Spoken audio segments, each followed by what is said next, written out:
Hello everyone, I am Ilavenil, physiotherapist from Kenwood Physioremedium. We are going to start a series called The Brain. Brain பத்தின இன்க்ரெடிபிளான விஷயங்களை as a series நம்ம daily ஒரு விஷயமா share பண்ண போறோம். That will definitely change the perception of you as well as உங்க brain எப்படி work ஆகுது அதை பத்தி நிறைய விஷயங்களை நம்ம ஷேர் பண்ணிக்க போறோம். I hope that will be helpful. இன்னைக்கு அப்படி நம்ம பார்க்க போற விஷயம் என்ன அப்படின்னா ஒரு குழந்தைக்கும் அடல்ட்டுக்கும் ஒரே அளவு சினாப்சஸ் தான் இருக்கும் அப்படின்னு சொல்றாங்க. சினாப்ஸ் அப்படின்னா என்னன்னா பிரெயின் செல்லுக்குள்ள இருக்கிற கனெக்ஷன். அந்த கனெக்ஷன் ஒரு குழந்தைக்கும் அடல்ட்டுக்கும் ஒரே அளவு தான் இருக்குமா. From the point of birth, ஒரு குழந்தை பிறந்ததுக்கு அப்புறம் up to the age of 2 ஒரு செகண்டுக்கு ஒரு குழந்தை 2 மில்லியன் நியூரான்ஸை ஃபார்ம் பண்ணிட்டே இருக்குமா. அதாவது சினாப்சஸ், ஒரு நர்வுக்கும் இன்னொரு நர்வுக்குமான கனெக்ஷன் ஃபார்ம் ஆகிட்டே இருக்குமா.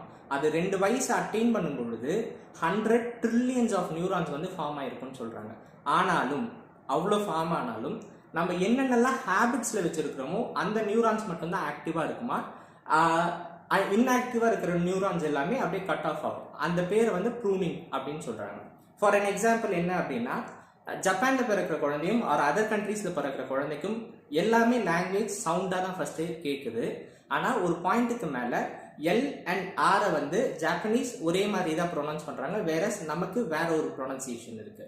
அதே போல தமிழ் குழந்தைங்க ழாவை கரெக்டா சொல்ல முடியும், வேற அதர் லாங்குவேஜ்ல ழாங்கிற வார்த்தையே கிடையாது.